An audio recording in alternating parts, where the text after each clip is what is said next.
এখন দেখছেন YouTube channel Nitai media live. সে আয়োজনে এই মহামাহেন্দ্রক্ষণে অস্মাদীয় শ্রীগুরুপাদ পদ্মে পরার্ধ কোটি দণ্ডবাদ প্রণতি জ্ঞাপন পূর্বক দীর্ঘ প্রতীক্ষারত শুদ্ধ ভক্তজন, সাধুজন, মহতজন, শ্রদ্ধাশীলা কল্যাণিয়া দেবী মূর্তি মাতৃগণ, সকল ভক্তচরণে সশ্রদ্ধ দণ্ডবত প্রণতি।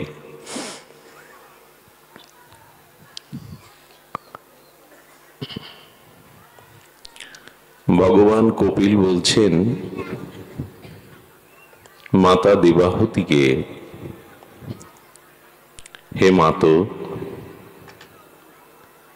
আমাদের যে মন,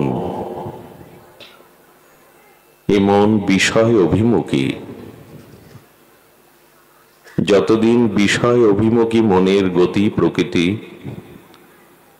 ততদিন আমাদের মুক্তি, আমাদের আত্মসাক্ষাৎকার বা কল্যাণ সম্ভব নয়। মনের গতি বিষয় অভিমুখী থেকে ভগবত অভিমুখী করাটাই হলো যোগ, এটি সাধন। মনের গতি ভগবানের অভিমুখী হওয়াটাই হলো জীবের সাধন, জীবের মুক্তির পথ। দেখুন, মনই পুনঃ পুনঃ সংসারে আমাদের যেমন আবদ্ধ করে, মনই আবার এই জড় সংসার, জড়া প্রকৃতি থেকে আমাদের মুক্তিও দেয়। একটি চাবি দিয়েই তো তালাটা বদ্ধ করায়। কি হচ্ছে শব্দাবলী? গানের সময় শব্দগুলো একটা আগে ঠিক করে রাখতে হয় এগুলো। জয় শ্রী রাধে। একই চাবি দিয়ে তালাটি বদ্ধ করা যায়, আবার একই চাবি বিপরীত দিক দিয়ে ঘোরালে তালাটা খোলা যায়। মনের গতি যদি সংসার অভিমুখী যায়, তো জন্ম মৃত্যু জরা ব্যাধি এটি কোনো কালেই ঘুচবে না, এতে বদ্ধ হয়ে থাকতে হবে। মনের চাবি যদি ভগবত অভিমুখী যায়, তবে আপনি মুক্ত হয়ে গেলেন। সংসারে সুখ নাই কথাটি বলা আছে। এই সংসারের একটি নাম দেয়া হয়েছে দুঃখালয়।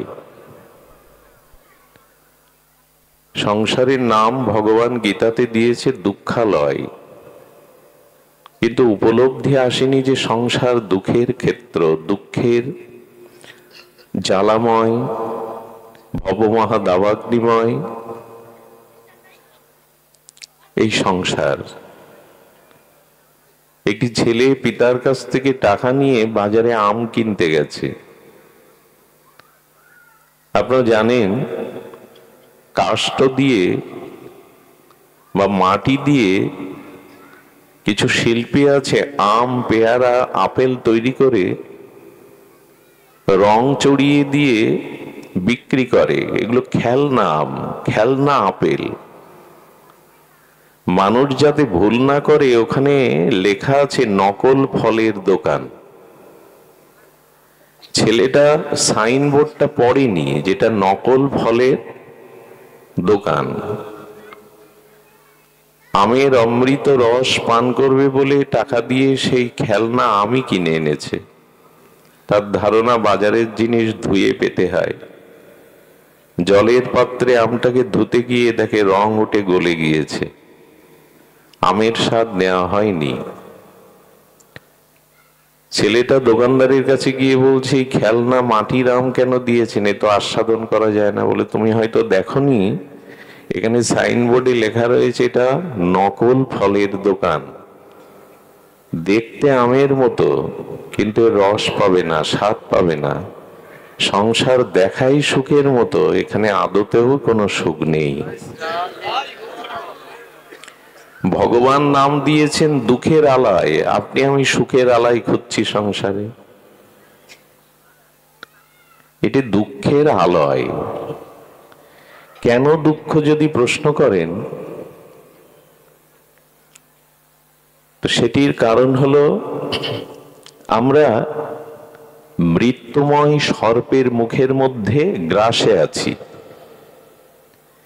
কোনো প্রাণীকে যদি কোনো প্রাণী মুখগহ্বরে গ্রাস করে আত্মসাৎ করার জন্য, সে সুখে থাকে কি?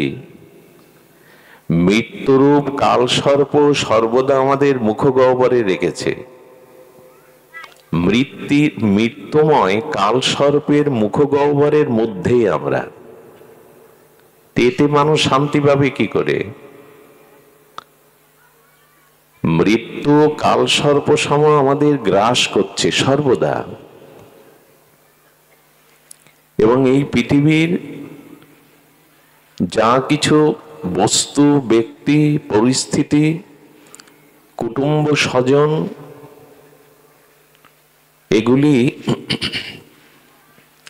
এগুলির সাথে আমার সম্বন্ধ চিরন্তন নয়। এগুলির অস্তিত্ব টিকবেও না। জন্ম নিয়েছিলাম, মৃত্যু, খুব অল্পই সময়ের মাঝখানে এদের সাথে পরিচয়, এদের সাথে সম্বন্ধটা তৈরি করা। শুধু সময়টুকু ছেড়ে যাওয়ার, মৃত্যুটুকু, জন্ম থেকে মৃত্যু মাঝখানের খুব অল্প সময়, এই সময়টুকু আমরা মায়ার দ্বারা সম্বন্ধে জড়িয়ে গিয়েছি। আর তাতে সব থেকে ভুল হয়েছে, ভগবানকে ভুলে এই মায়ার সম্বন্ধ, মায়ার সম্পর্কে আমরা মোহগ্রস্ত হয়ে গেছি। তো এই জন্য ভাগবত বলছেন যে সংসার থেকে সুখের আশা করতে যেও না, এটি অনিত্যম এবং অসুখম, এবং সংসার দুঃখের আলয়। তো এই সংসারে সুখী হবার বা শান্তি প্রাপ্ত হওয়ার একটাই পথ। একই চাবি দিয়ে যেমন তালাটা বদ্ধ করা যায়, খোলা যায়, তোমার জন্ম জন্মান্তরের এই অবিদ্যা, ভোগ বাসনা, দেহাবেশের দিকে যে বদ্ধ আছে, এটা মনের গতিটা ভগবানের দিকে ফিরিয়ে এর থেকে মুক্ত হও, খুলে ফেলো। বললেই কি আর মনের গতি ভগবানের দিকে ছুটবে? এই জন্য ভাগবত বলছেন, মদ গুণ শ্রুতি মাত্রেন মহি সর্বগুহাশয়ে মনোর গতি অবিচ্ছিন্ন যথা গঙ্গাব সোহা অম্বুধ। নদী যেমন অপ্রতিহত গতিতে সমুদ্রের দিকে ছুটে যায়, তোমার মনের গতিও ভগবানের দিকে ছুটবে।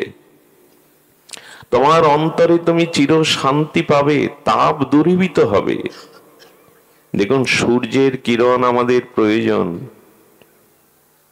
দিনমণি, সূর্যের কিরণ ছাড়া, সূর্যের তাপ ছাড়া জগৎ চলতে পারে না, মানুষ বাঁচতে পারে না। কিন্তু সূর্যের প্রখর তেজরশ্মির সাথে সাথে পৃথিবীতে বৃষ্টিও চাই। যদি বৃষ্টি পৃথিবীতে না নামে, ধরিত্রী শীতল না হয়, বৃক্ষরাজিগুলো যদি শীতল জলধারা না পায়, পৃথিবী মরুভূমি হয়ে যাবে। আমরা সেটা লক্ষ্যও করছি, বৃষ্টি কমে যাওয়ায়। বৃষ্টি খুব প্রয়োজন। তেমন আপনি বিদ্যা, ধন, জ্ঞান অর্জন করেছেন, জাগতিকভাবে অনেক জ্ঞানী আপনি, ধন, জন, বিদ্যা, পাণ্ডিত্য আছে আপনার, কিন্তু ভক্তিকে বৃষ্টির সাথে তুলনা করেছে। যদি ভক্তিরূপ বৃষ্টি আপনার জীবনে না আসে, তবে মরুভূমি হয়ে যাবে। শুধু জ্ঞান থেকে, বিদ্যা থেকে শান্তি পাওয়া যাবে না। আচ্ছা বলুন তো, যদি 10 বছর অনাবৃষ্টি হয়, ধরিত্রীর পরিবেশ স্বাভাবিক থাকবে? ধরিত্রীর পরিবেশ কি স্বাভাবিক থাকবে? থাকবে না। তদুপরি আমাদের জীবনে জ্ঞানের সাথে সাথে ভক্তির প্রয়োজন। ভক্তি বৃষ্টি স্বরূপ, শীতল করে। জ্ঞান হলো সূর্যের কিরণ, সেটি প্রয়োজন, কিন্তু ভক্তি হলো শীতল বর্ষা, বৃষ্টি। এই জন্য শুধু জ্ঞান নয়, ভাগবতের প্রতিপাদ্য বিষয় হলো ভক্তি। এই ভক্তি বৃষ্টি স্বরূপে ধরিত্রী যেমন শীতল করবে, বৃক্ষরাজিকে যেমন পল্লবিত করবে, প্রস্ফুটিত করবে, তেমনি তোমার জীবনে ভক্তি আসুক। আর এই ভক্তি আসবার উপায়, ভক্তির কেন্দ্রে আমাদের যেতে হবে। সেই ভক্তির কেন্দ্রের মহিমা আমাদের বলা আছে।